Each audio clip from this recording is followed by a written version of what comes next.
Welcome to the French Wedding Podcast with your host Naïm, the only podcast in English about weddings in France. Great conversations, tips and insights about your French wedding, some wisdom before your big day, and the opportunity to hear wedding professionals actually living and working in France, only for your day to be the most amazing to remember.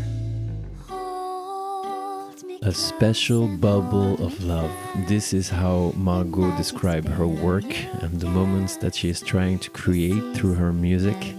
And I'm sure that all of you can hear that she really means it. Born in the countryside 200 kilometers from Paris, this young and talented singer is performing live sessions for almost a decade in Paris. Behind this truly light voice, there is also a competitive entrepreneur who runs two businesses related to music and entertainment in Paris and in France. Margot is constantly envisioning performances ideas, and after developing her music events business, she decided to create a proposal and elopement music service in the city of love. Of all the musicians I've listened over the years, Margot's music struck me by a mix of simplicity and originality. And I'm really pleased to share this episode with you today. So without further delay, please welcome Margot Legrand on the French Wedding Podcast. Margot, welcome to the show. Hello, Naïm. Thank you so much. I'm very grateful to be there with you. So thank you for having me. Thank you for your presence. I wanted to say to our audience first how I heard about you. I was watching a video on the internet of a girl, it was you, playing a ukulele in the middle of the streets in Paris for a proposal. I found this video very, very beautiful. So I reached out to you and we started to have a conversation. And this is how you came up here. So thank you for being here. Tell me a little bit more about you. Yeah, so I am Margot. I am a French singer. I live in Paris, France, and I am 29 years old. I come from a small village of the French countryside, which is located around 200 kilometers from Paris. I have always dreamed about living in Paris, so now I am living the dream. I'm sure it will sound maybe very cliche, but I started singing at a very young age. Actually, first time I went on stage, I think I was 7, so I was very young. I just took singing lessons for years as a kid. Music just became my hobby when I was a teenager. And when I was 16, I was very lucky to meet some professional musicians, and they taught me a lot of things about their real jobs. That is to say, their day-to-day lives as musicians. It was great because, when you think about this job of a singer, you immediately think about being famous or becoming a star and everything. But it is very different in real life. They taught me that it was possible to have this job without any fame or anything around it. So without all the glitters. So it was very interesting at that time because I was very young. When I met them, they offered me to be part of a band, which was specialized in events. We created it together and I learned the job just by doing it. It was a small band, so we only performed for about 30 gigs a year, but it was enough for me to grow both in the musical aspects, but also regarding the professional sides of it all, because in the meantime, I was still studying. So it was like my student job because I still didn't see music as a real career because I was still young. And so I wanted to study more and I studied marketing and communications. And I moved to Paris at 20. I got a marketing and communications master's degree at the Sorbonne and Assas universities. It was a very busy time because this master's degree allowed the students to work part-time. So I worked for a big fashion retail company in the marketing division. And on the weekends, I traveled out of Paris in order to sing for weddings and other events, in addition to studying and working. So it was a tough challenge. But at the end of this time, the company I was working for offered me a job, and it was this huge opportunity at my age. But I realized that what I really, really wanted to do was to perform. And I was almost 22. I had no loan, no kids, no nothing. So it was the right time to try. So it was, It was a small risk, and I stayed in my former band for more than a year. But quickly, I think I discovered that I had grown from the girl they had met when I was 16, and now I had my own vision and a real ambition about what I wanted to do. And we were having many disagreements about many things, such as customer service, marketing, communications. I think there were more musicians than entrepreneurs. I just realized that I wanted to do something for myself, so I decided to take a risk and leave them to create my own band, which is Orphée. So this is my first band.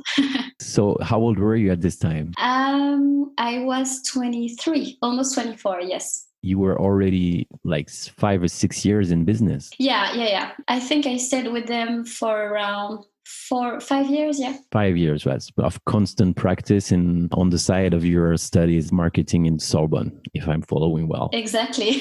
That's a lot of hours in practice. Yeah, that's a lot. But when you're young, you have such energy, and you're never tired. And it was really my passion. So I didn't see it as a real job. The hours of practicing music and driving to go to the events, it was all fun to me. And you were singing only at this time, or you were playing other instruments? Oh, just singing, yeah. I'm not a big musician. I don't have the musical, technical requirements that any musician have. That's why I play with very, very good musicians. The name of your band is Orphée, is that right? Yeah, that's right. Tell me a bit more about just the name. Is it a reference to the Greek mythology or? Yeah, at first it was just because I like the sound of it. I'm someone who's very connected to her instinct.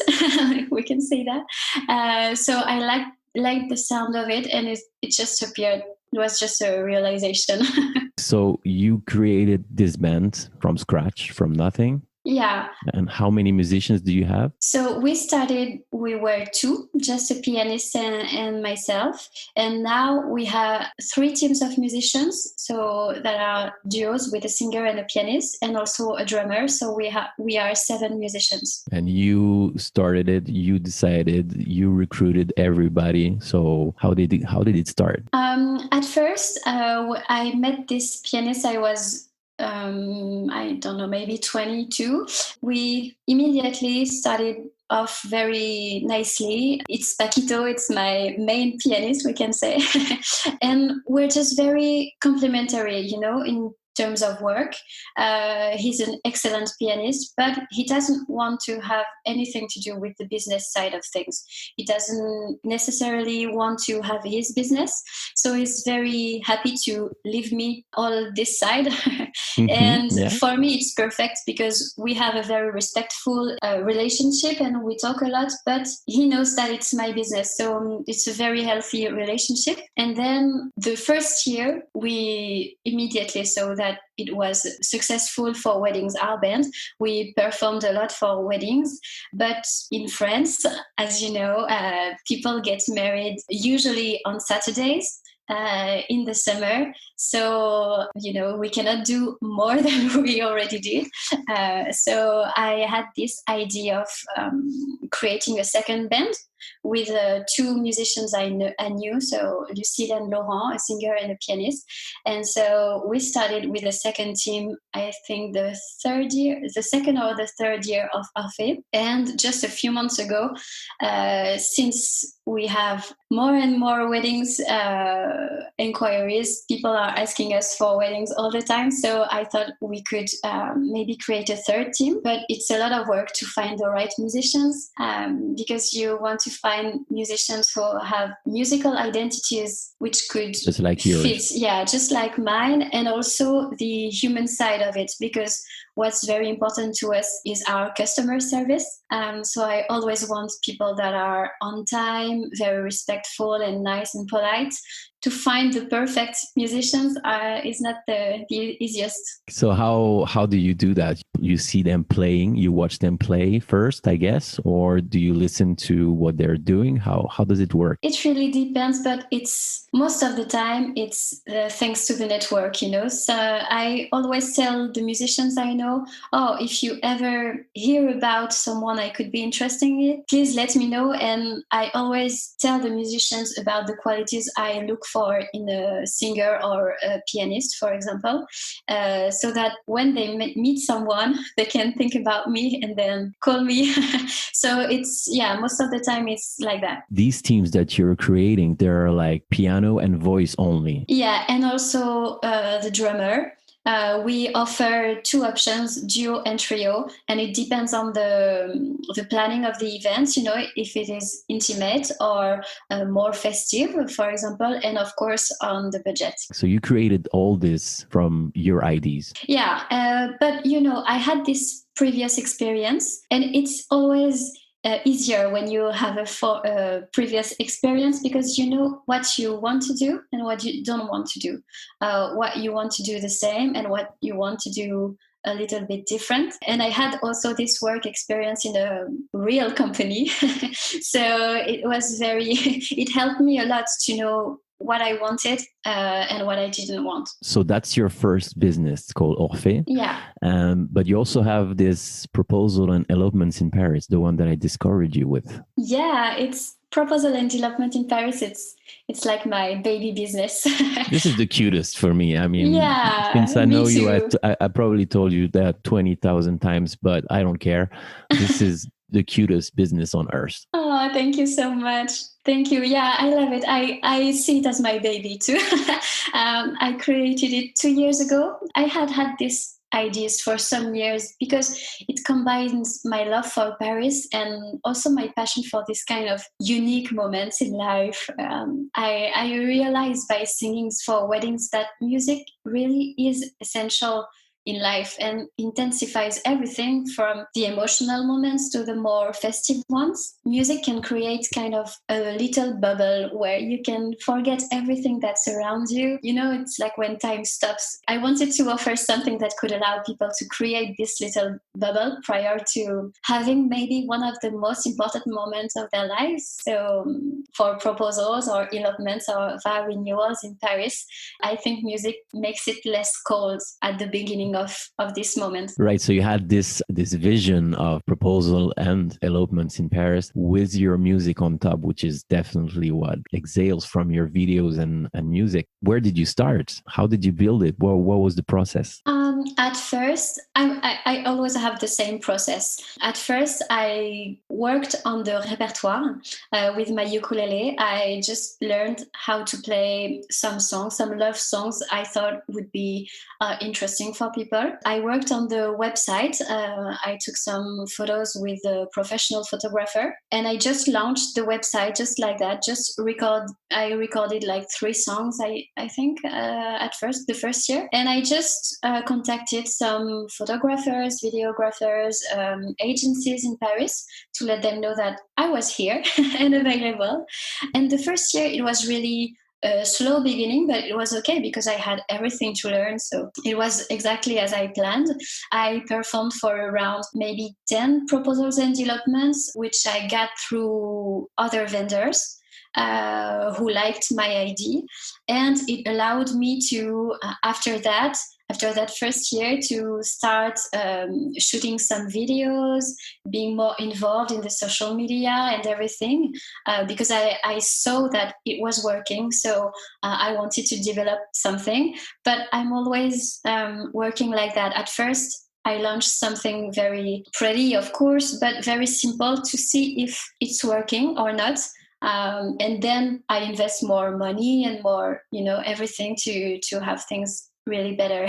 Amazing. So can you drive me through a typical proposal preparation, for example, because we can talk about the elopements right after that, but I'd like to know more about the proposal, because often it will be the guys who are contacting you. I mean, Yeah. This is often the guys who are proposing. We can still say that. Yeah. Yeah. We can still say that because it's like 90% of the time this case. So yeah, it's true that the proposal preparation is a lot of work just because it's a surprise for the woman in general. Let's say it's a man and a woman, it will be easier.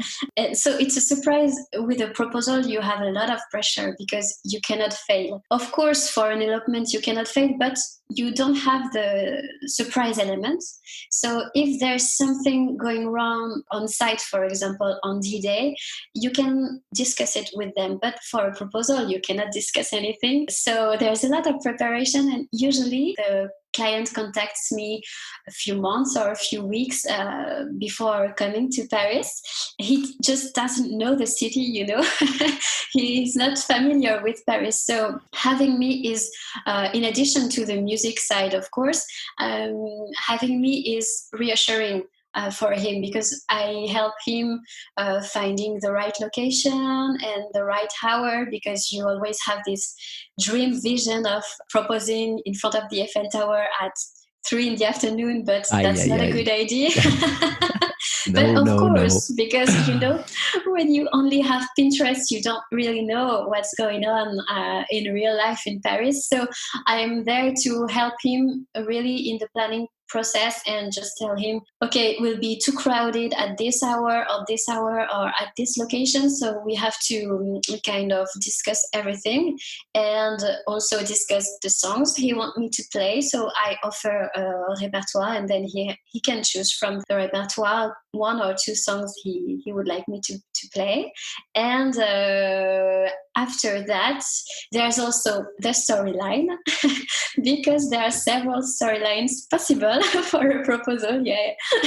Go ahead. I don't know about that. The most popular is very, very simple. It's just me acting like a street musician. So it's very easy. But sometimes they want me to act a certain part or something like that. So you're not only selling the proposal thing, so I'm coming here and I play blah, blah, blah. You also provide storylines and ideas. Yeah. Because, I just want the moment to be perfect. So I always want to help the client to have his vision be real. So, for example, last year I had a proposal and I had to come with an easel, a painting easel, and I had printed his poem on it. So when they came in the streets, they came towards me, and she just saw a street musician, and then she read the poem while I was singing, and it was like the most perfect moment in Montmartre. It was really perfect. So I always want to help them, and sometimes I even book their restaurant for after the proposal or things like that, because I just want that moment to be perfect. That's amazing. Can you just come back to the different storyline that you propose? So one of them is you're acting like a street musician, and what's the rest? I'm curious. Yeah, another example, which is very, very funny. I often work with a photographer who's called Lindsay from Pictures Paris. Her photos are really amazing. And sometimes clients ask us to act as if we were in a photo shoot, just me and her. And when they arrive towards us, Lindsay just ask them, oh, hi, how are you? Where are you from? Are you visiting Paris? Oh, yeah, we're shooting a little project about music and love in Paris. Would you mind helping us, just posing with us? And she just directs the photo shoot. And at some point, she asked them, would you mind, are you married? Oh, no. Would you mind maybe getting on one knee? And when he does that, I just start their favorite song. So that's the moment where the woman is very surprised, and on the photos, it's amazing. I guess it is, yeah. It's very thoughtful. It's full of little details and thought. I really love it. Guys listening, if there's some guys listening, take some ideas, because this is probably the best proposal idea that you can get. You are going through this business proposal elopements in Paris. You also do elopements. Tell me a bit more about that. Yeah, so for elopements, it's a little bit more simple, I would say, in terms of planning, because it has a structure of it. We cannot change the planning of the ceremony. So usually I am there with an officiant, just like you. And I offer two songs. One at the beginning of the ceremony and one at the end. The first one, usually, it's, the moment where you create this little bubble I was talking about. So sometimes the bride wants to make an entrance. So she comes from a few meters away, and as I sing, she just arrives. So that's kind of the traditional way to do it in an elopement. So sometimes the couple wants that. And for the last song, most of couples want it as their first dance. So it's really romantic because at the end of the ceremony, you can have your first dance with a live musician just next to you. That's really romantic. It is definitely romantic. So you work, I guess, with a lot of network of photographer, wedding planners, officiants. I think it's great. How long have you been doing this? Just 2 years. 2 years. Okay. Tell me a bit more about your entrepreneurial side, because you are a woman in France. You're an entrepreneur. What do you think about the situation of the people like us doing their own business and also the artistic side of it? I think you summed it up. It took me a very long time to accept my entrepreneurial side, because it's true that in France, it's not very easy to be seen both as an artist and as an entrepreneur. I think it took me some time because I didn't want to